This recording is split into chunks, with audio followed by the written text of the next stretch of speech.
ഒരു മണിക്കൂറിൽ കേരളത്തിലെ തിരുവനന്തപുരം, കൊല്ലം, പത്തനംതിട്ട, ആലപ്പുഴ, കോട്ടയം, ഇടുക്കി, എറണാകുളം, തൃശൂർ, പാലക്കാട്, മലപ്പുറം, കണ്ണൂർ, കാസർഗോഡ് ജില്ലകളിലെ ഒറ്റപ്പെട്ടയിടങ്ങളിൽ ശക്തമായ മഴയ്ക്കും മണിക്കൂറിൽ 40 കിലോമീറ്റർ വരെ വേഗതയിൽ കാറ്റിനും സാധ്യത.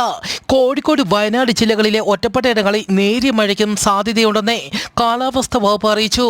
വരുന്ന ചൊവ്വാഴ്ച വയനാട്, കണ്ണൂർ ജില്ലകളിലും ബുധനാഴ്ച മലപ്പുറം, വയനാട് ജില്ലകളിലും ശക്തമായ മഴയ്ക്ക് സാധ്യതയുള്ളതിനാൽ യെല്ലോ അലർട്ട് പ്രഖ്യാപിച്ചു.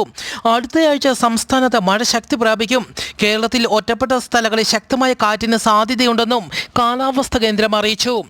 ഇറാനിലെ ഏറ്റവും വലിയ തുറമുഖ നഗരമായ ബന്ദർ അബ്ബാസ് നഗരത്തിൽ വൻ സ്ഫോടനത്തിൽ 600ഓളം പേർക്ക് പരിക്കേറ്റു, 4 പേർ മരിച്ചു. മരണസംഖ്യ ഉയരുമെന്ന് റിപ്പോർട്ട്. സ്ഫോടനത്തിൽ കിലോമീറ്ററോളം അകലെയുള്ള കെട്ടിടങ്ങളുടെ വരെ ജനാലകൾ തകർന്നു.